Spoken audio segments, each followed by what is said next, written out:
hello' everyone আপোনালোক সকলোকে মোৰ প্ৰথমটো ভিডিঅ'লৈ স্বাগতম জনাইছোঁ আশা কৰোঁ আপোনালোক সকলো ভালেই আছে নিশ্চয় গতিকে আজি বনাব ওলাইছোঁ আমৰ আচাৰ আহকচোন ভিডিঅ'টো আৰম্ভ কৰোঁ এতিয়া মই ইয়াত 6টা মিডিয়াম সাইজৰ আম ধুনীয়াকৈ ধুই লৈ লৈছোঁ আপোনালোকে বেছি পকা আম ব্যৱহাৰ নকৰিব নহ'লে আচাৰখিনি ইমান সোৱাদ নহ'ব এতিয়া এনেকৈ গুৰিখিনি কাটি ল'ব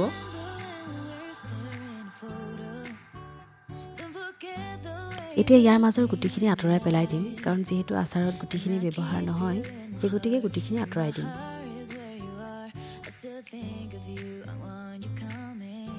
এতিয়া চাওকচোন মই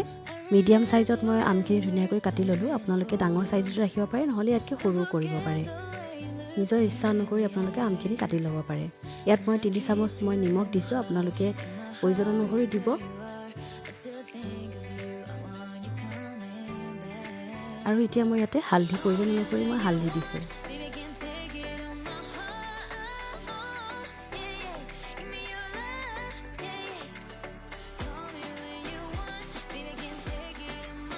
এতিয়া মই এইখিনি ধুনীয়াকৈ মিক্স কৰি ল'ম যাতে আমখিনিৰ হালধি আৰু নিমখখিনি সোমাই পৰে এয়া চাওকচোন ধুনীয়াকৈ মিক্স হৈ গৈছে এতিয়া মই এইখিনি দুদিনৰ কাৰণে চাফা কাপোৰ এখনেৰে বান্ধি ৰাখি দিম মাজে মাজে আপোনালোকে আমখিনি লৰাই থাকিব নহ'লে আমখিনি ভেঁকুৰি উঠি যাব পাৰে এয়া চাওকচোন দুদিনৰ পিছত আমখিনিয়ে কিমান পানী এৰিছে এতিয়া আমি আমখিনি পানীখিনিৰ পৰা চেকি এতিয়া আমি এইখিনি এঘণ্টামানৰ কাৰণে ৰ'দত দিম এটা কথা ধ্যান ৰাখিব ৰ'দত আপোনালোকে বেছি সময় নুশুকুৱাব কাৰণ বেছি সময় ৰ'দত দিলে আমখিনি টান হৈ যাব পাৰে আৰু আচাৰখিনি খাবলৈ ইমান সোৱাদ নহ'ব সেই গতিকে আপোনালোকে এঘণ্টামানৰ কাৰণে ৰ'দত দিব আপোনালোকে ফেনৰ বতাহতো শুকুৱাব পাৰে যদি ইচ্ছা কৰে 2 ঘণ্টামানৰ কাৰণে আপোনালোকে ফেনৰ বতাহতো শুকুৱাই ল'ব পাৰে এতিয়া এইখিনি আমি ৰ'দত দি শুকুৱাই লওঁ আহক এতিয়া মছলাখিনি ৰেডি কৰি লওঁ মই মছলাখিনিৰ নাম আপোনালোকক এটা এটাকৈ কৈ নিদিওঁ বাৰু মই ওপৰতে লিখি দিম আপোনালোকে তাৰ পৰাই চাই ল'ব পাৰিব এতিয়া আমি গোটেই মছলাখিনি একেলগে ভাজি ল'ম মই ইয়াতে সৰিয়হখিনি আৰু বাকী যিখিনি মছলা ৰেডি কৰিছিলোঁ এই গোটেইখিনি একেলগে ইয়াত দি ভাজি ল'ম একেলগে এয়া চাওকচোন এতিয়া মছলাখিনি প্ৰায় ভজা হৈয়ে গৈছে আপোনালোকে মছলাখিনি বেছি নাভাজিব কাৰণ বেছি ভাজিলে মছলাখিনি অকণমান তিতা তিতা নিচিনা লাগিব সেইকাৰণে অলপ কমকৈ ভাজিব এতিয়া মই ইয়াত তেলখিনি গৰম কৰি ল'ম ইয়াত মই ৰেগুলাৰ যিটো তেল মই ইউজ কৰোঁ মই সেইটো তেলেই ব্যৱহাৰ কৰিছোঁ আপোনালোকেও তেনেকৈয়ে ব্যৱহাৰ কৰি ল'ব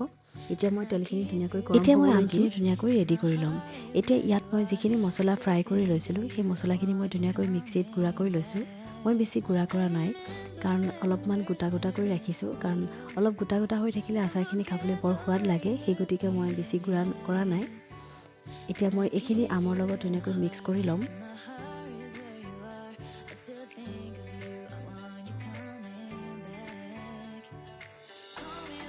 এতিয়া ইয়াত মই 4 চামুচ তেল দিম যিখিনি তেল মই গৰম কৰি ৰাখিছিলোঁ সেই তেলখিনি ঠাণ্ডা হোৱাৰ পিছত মই এতিয়া ইয়াত ব্যৱহাৰ কৰিছোঁ ইয়াত মই এতিয়া গোটেই তেলখিনি দি নিদিওঁ কাৰণ মই পিছত তেলখিনি ব্যৱহাৰ কৰিম সেই গতিকে এতিয়া ইয়াত মাত্ৰ মই 4 চামুচহে তেল ব্যৱহাৰ কৰিছোঁ মই এতিয়া ইয়াত দিম অকণমান গুড় মই এইকাৰণেই ব্যৱহাৰ কৰিছোঁ ইমানখিনি যে মছলা ব্যৱহাৰ কৰিলোঁ সেই মছলাখিনি মেইনটেইন হৈ থাকিবৰ কাৰণে মই ইয়াত গুড় অকণমান দিছোঁ আপোনালোকে ইচ্ছা অনুযায়ী চেনিও দিব পাৰে দি চাবচোন গুড় অকণমান বা চেনি অকণমান খাই বৰ সোৱাদ এতিয়া এইখিনি মই ধুনীয়াকৈ মিক্স কৰি ল'ম এইখিনি এতিয়া মই মিক্স কৰি ল'লোঁ এতিয়া মই লগতেই বটলত ভৰাই নিদিওঁ আমখিনিৰ লগত মছলাখিনি ভালকৈ মিক্স হৈ যোৱালৈকে মই 2 ঘণ্টামানৰ কাৰণে ধুনীয়াকৈ আমখিনি ঢাকি ৰাখি দিম এয়া চাওকচোন আম আৰু মছলাখিনি খুব ধুনীয়াকৈ মিক্স হৈ গৈছে এতিয়া এইখিনি ভৰাই লোৱা হওক ইয়াৰ কাৰণে আপোনালোকে এটা ভাল চাফা গ্লাছৰ বৈয়াম ল'ব মোৰ তাত বৰ্তমান গ্লাছৰ বৈয়াম এভেইলেবল নাই কাৰণে মই এটা প্লাষ্টিকৰ বটলে ব্যৱহাৰ কৰিছোঁ পিছত মই এইখিনি গ্লাছৰ বৈয়ামত ভৰাই ল'ম এতিয়া ইয়াত মই আগতীয়াকৈ যিখিনি তেল ৰাখি দিছিলোঁ সেই তেলখিনি ইয়াত মই এতিয়া ব্যৱহাৰ কৰিম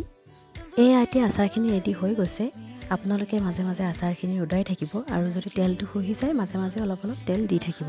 টানটানা আমৰ আচাৰ ৰেডি আপোনালোক সকলোকে মোৰ ভিডিঅ'টো শেষলৈকে চোৱাৰ বাবে অশেষ ধন্যবাদ জনাইছোঁ আপোনালোকে যদি মোৰ ভিডিঅ'টো চাই ভাল পাইছে তেতিয়াহ'লে লাইক শ্বেয়াৰ আৰু কমেণ্ট কৰি দিব আগলৈকো এনেধৰণৰ ভিডিঅ' চাবৰ কাৰণে মোৰ চেনেলটো ছাবস্ক্ৰাইব কৰিব নাপাহৰিব থেংক ইউ